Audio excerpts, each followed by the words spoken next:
saya akan melaksanakan satuan acara penyuluhan kesehatan tentang diabetes mellitus pada Tuan A.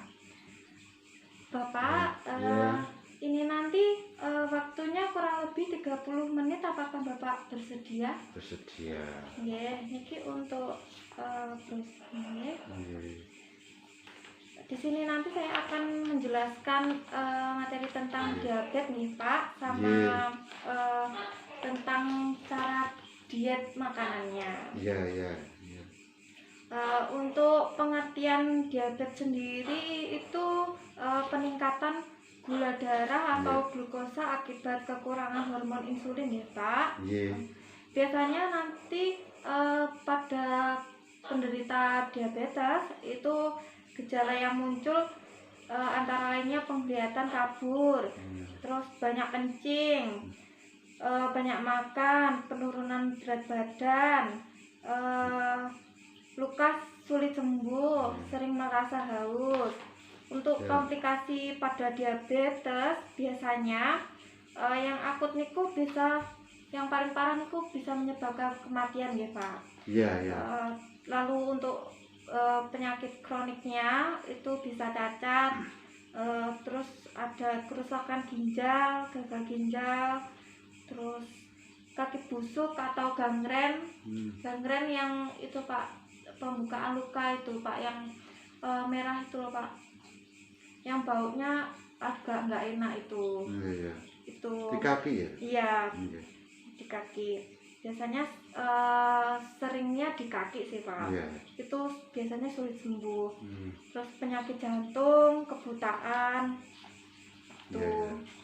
Lalu untuk pengelolaan diabetesnya bisa perencanaan diet atau pengolahan makanan, melakukan olahraga, minum obat secara teratur, pemeriksaan gula darah, dan berkonsultasi dengan dokter jika tidak ada perubahan ya Pak. Iya.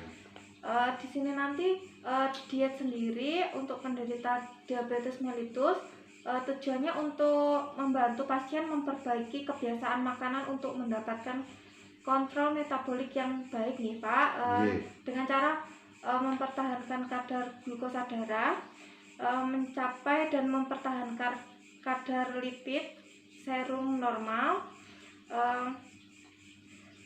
memberi cukup energi, menghindari atau menangani komplikasi, meningkatkan derajat kesehatan secara keseluruhan melalui gizi yang optimal. Untuk pengaturan dietnya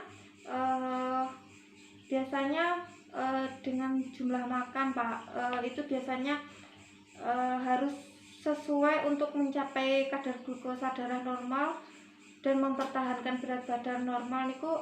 Komposisi energinya sekitar 60-70% dari karbohidrat, 10-15% dari protein, dan 20-25% dari lemak.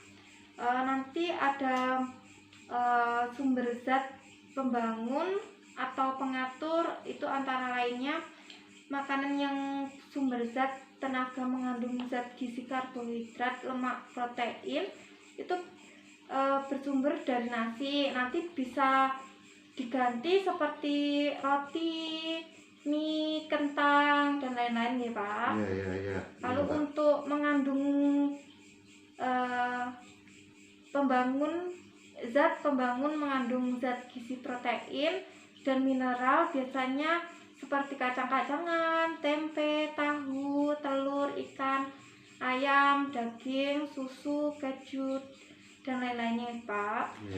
Untuk zat pengatur mengandung vitamin dan mineral biasanya dari sayur-sayuran dan buah-buahan.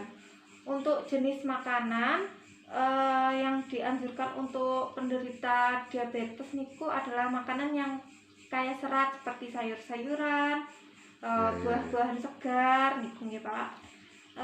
Tetapi hal yang terpenting di sisi lain itu jangan terlalu mengurangi jumlah makan karena mengakibatkan kadar gula darah yang sangat rendah atau yang disebut biasanya dalam kesehatan itu hipoglikemi. Dan juga jangan terlalu banyak makan gitu Pak. Iya. Itu nanti bisa mempengaruhi penyakit diabetes, malah nanti semakin parah. Untuk jenis makanan yang dianjurkan untuk sumber karbohidratnya seperti nasi, roti, mie, kentang, singkong, umbi-umbian itu nih Pak. Terus lalu untuk sumber proteinnya yang rendah lemak itu bisa menggunakan ikan, ayam tanpa kulit, tempe, tahu, kacang-kacangan. Terus lalu untuk sumber lemak dalam jumlah terbatas, yaitu bentuk makanan yang mudah dicerna, seperti dengan cara dipanggang, dikukus atau di stuf, direbus atau dibakar. Untuk makanan yang tidak dianjurkan sebaiknya menghindari yang banyak gula, yang mengandung banyak gula seperti gula Jawa, gula pasir, sirup, jelly, buah-buahan yang diawetkan pakai pemanis gitu Pak. Itu sebaiknya dihindari.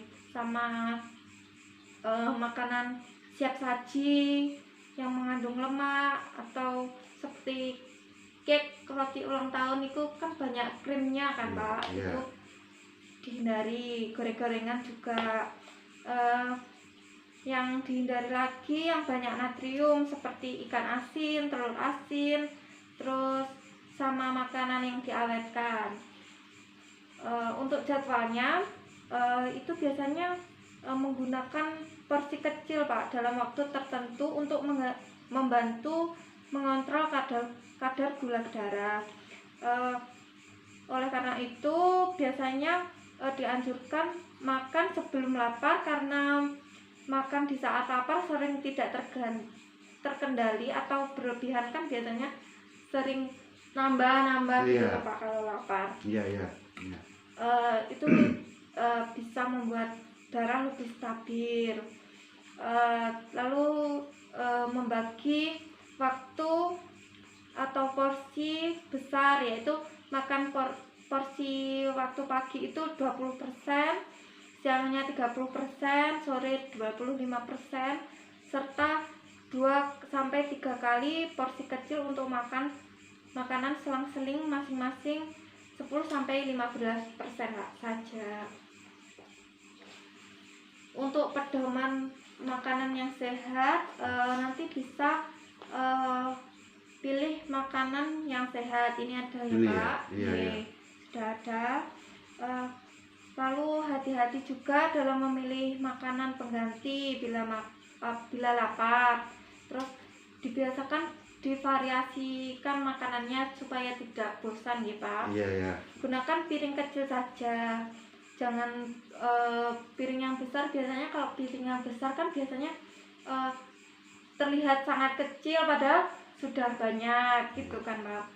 Kunyahnya juga yang perlahan. Pilih makanan yang rendah lemak, tingkatkan konsumsi makanan berserat, lalu kurangi garam dan batasi gula. Baik Pak, ada yang kurang paham? Boleh tanya ya? Iya. Agak lupa kan. Untuk masalah diet itu gimana tadi? Untuk tujuan dietnya? Iya. Tujuan diet itu tadi.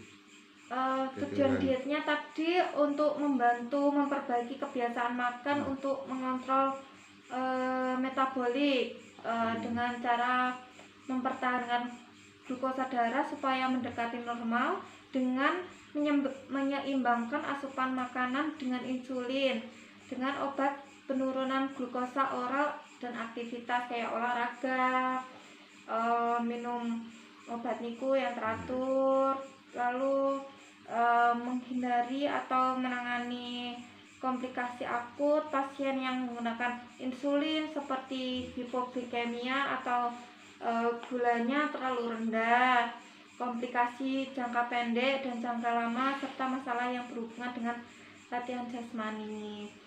Jadi tujuan diet itu untuk mengontrol gulanya nih Pak, sama memperbaiki pola makannya juga. Iya, iya, iya, Betul, iya, Pak. Pak. Iya, iya, Pak. Iya. Cukup. Ada yang ditanyakan lagi, Pak? Sudah. Oke. Cukup, Baik, cukup. Pak. Niki sampun selesai penyuluhan kesehatannya. Terima kasih atas kerjasamanya yang telah diberikan dan waktu yang telah diberikan. Iya. Saya akhiri yang Pak. Wassalamualaikum warahmatullahi wabarakatuh. Waalaikumsalam warahmatullahi wabarakatuh.